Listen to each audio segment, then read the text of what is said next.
POV, you're Jozef Pilsudski at age 37. Despite years of terrorism, you've been captured and thrown into a dungeon. You're now awaiting a show trial and a first-class train ticket to Siberia, where you'll live out your brief days in a labor camp in the frigid north. You've already been to Siberia once, and you have no intention of going back. What are your options? You can either A, beg for forgiveness, which won't do you any good, B, fake an injury upon which the doctors would most likely kill you by not washing their hands, or C, declare insanity and over a period of several weeks go insane. Matter of fact, turn into a caged gorilla and start throwing food at the guards. Refuse to talk to anyone and only eat hard-boiled eggshells. Turn your reputation as a well-read Polish resistance leader into a caged animal. Over a period of several weeks, the guards start to believe you, but the doctors don't, and demand that you stand trial for your crimes. When going insane doesn't work, you simply befriend the doctor giving you your psych evaluation. Matter of fact, charm him into joining your side. By doing this, you manage to avoid Siberia and are sentenced to a cushy asylum in St. Petersburg. Then, while serving out your sentence, get regular clothes from another doctor you befriend and simply walk out into the night a free man. Jozef Pilsudski is an obscure figure in world history. Despite saving the world from communism during the Polish-Soviet War, he is merely a footnote in the turbulent history of the Russian Revolution. But Pilsudski was a man who, despite the odds being against him, managed to carve out a nation between three great powers. Through sword and iron, he brought back Poland from the dead. To begin, Pilsudski was born on December 5, 1867, to an aristocratic family in Lithuania in the old Russian Empire. Before Russian rule, Lithuania had been an important piece of the Polish-Lithuanian Commonwealth. Pilsudski wasn't a good student by any means. He mostly didn't pay attention and developed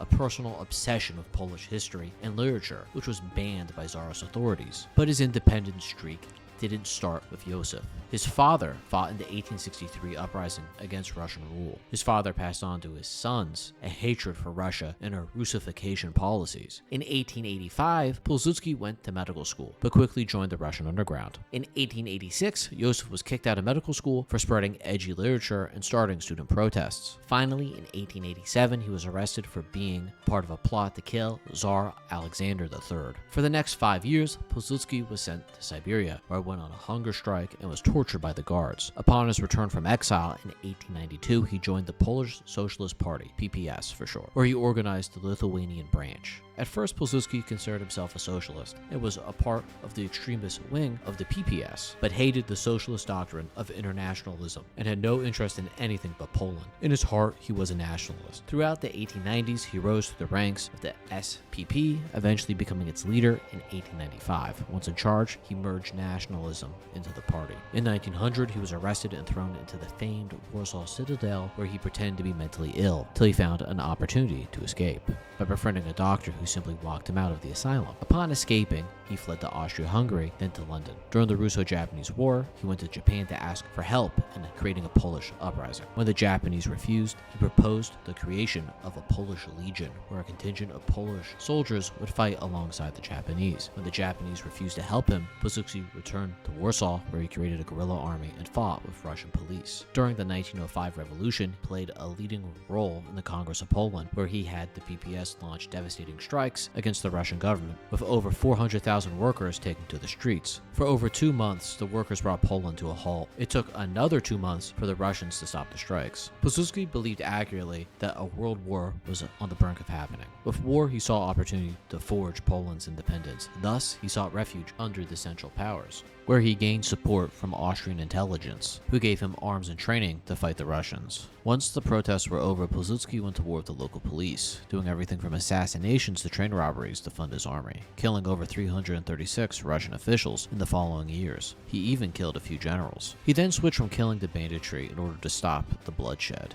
In 1908, Pilsudski robbed a train carrying over 200,000 rubles on its way to St. Petersburg, which turned out to be the largest train robbery in European history at that point. Pilsudski led the raid personally, believing that each member of his army should take part in at least one raid. In his robbery, 3 future Polish prime ministers, Pilsudski's wife, along with 20 other bandits, met in Lithuania. They ambushed the train. In the robbery, akin to the first train robbery in Red Dead Redemption 2, his men ambushed the train while stopped at a station near Pilsudski's hometown, taking the train over in a shootout between Russian guards. Once the train was captured, Pilsudski blew the mail car open with TNT and stole around $8 million in today's money. Once the robbery was over, Pilsudski returned to Austria, where he was made general of a small army and created a bunch of training camps along the Polish border, which he called sporting clubs, where he trained around 12,000 men.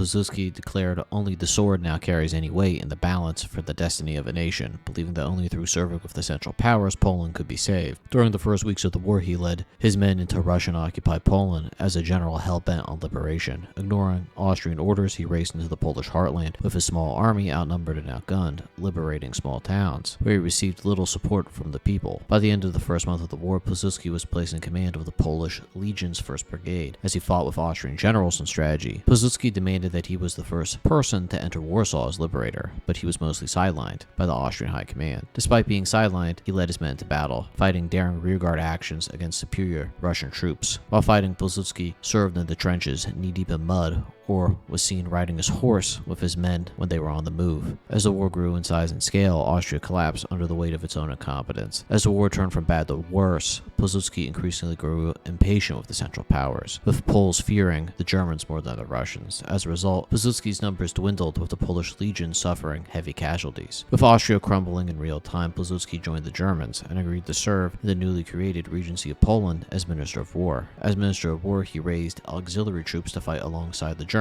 till the end of the war. In 1917, Pilsudski saw the writing on the wall, knowing that the Central Powers were finished upon America joining the war. He knew that was only a matter of time and demanded that his Polish puppet state succeed from Germany, saying that his men should no longer be treated as colonial troops. While Russia fell into revolution, Pilsudski was arrested for refusing to swear loyalty to the Kaiser. He was then once more sent to prison, as his legion was disbanded and brought into the greater Austrian army. The only good news that happened during this time was that while Pilsudski was in prison, his reputation as a leader flourished as the Poles began to take him seriously. 3 days before the end of World War I, Pilsudski was freed from prison and, much like Lenin, was sent on a train to Warsaw, where the Germans hoped that he would create a loyal puppet government. When Pilsudski returned to Poland, he was made commander-in-chief of all Polish troops in the country by the Regency Council. His first order of business was to remove the German garrisons stationed throughout the country. Over the following weeks, Pilsudski peacefully removed over 400,000 German troops from Polish soil. A few days later, he was placed in charge of running the government. From there, he established a coalition government that was made mostly of socialists. As head of government, he introduced a series of reforms that raised the quality of life of his fellow countrymen. He established an 8-hour workday, free education, and women's suffrage. While rebuilding the civilian sector of his economy, Pilsudski put most of his attention into the military. With the Russian Civil War in full swing, he knew it was only a matter of time before the Civil War spread to Poland. Pilsudski quickly created an army with leftover German equipment and managed to incorporate Polish, German, and Russian troops into his army. Pilsudski's foreign policy, on the other hand, was to create a federation of breakaway states from Russia, but these states refused to join Poland and were protected by the Allies, who were afraid of what a revived Polish-Lithuanian Commonwealth would have on the balance of power in Europe.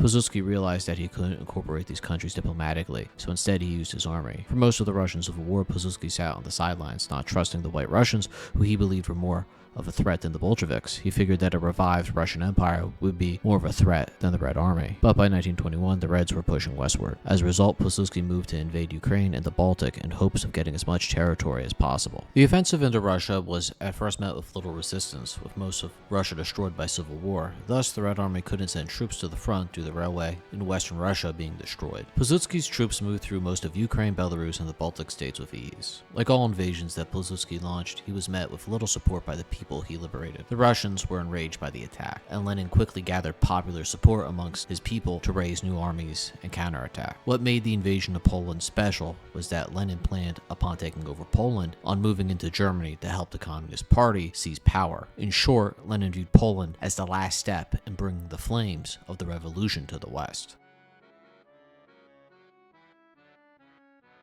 To lead this invasion would be Mikhail Tukhachevsky, the man who won the Civil War for Lenin. Before embarking on the invasion of Poland, Tukhachevsky told his men, "To the west, over the corpse of White Poland, lies the road to worldwide revolution." With that, the Red Army poured in the Polish-held lands, driving them from their newly conquered territory and into Poland itself. The only thing that stopped the Red Army was the Red Army. Tukhachevsky simply was too popular within his own army, and that caused Stalin and his clique of yes-men to get jealous. They refused to follow Tukhachevsky's orders, allowing him to get overstretched deep in Polish territory. At the same time, Pilsudski concentrated a reserve army of around 20,000 men at Warsaw. These troops were the last line of defense between Poland Poland and the Western world. When the Russians reached Warsaw, Pilsudski launched a last-ditch flank attack on the southern part of the city that repulsed and destroyed the Red Army, which won the war. After the war, Pilsudski was driven out of government by his rivals, of whom he had many. During this time, the Polish government fell into disarray, with the country's economy in shambles. In 1926, Pilsudski launched a coup against his rivals and became dictator. As dictator, he worked on reforming the army and making alliances with France, and tried to ally with his neighbors, but they were mostly interested in appeasing Germany. Pilsudski would die in 1935, just a few short years before World War II.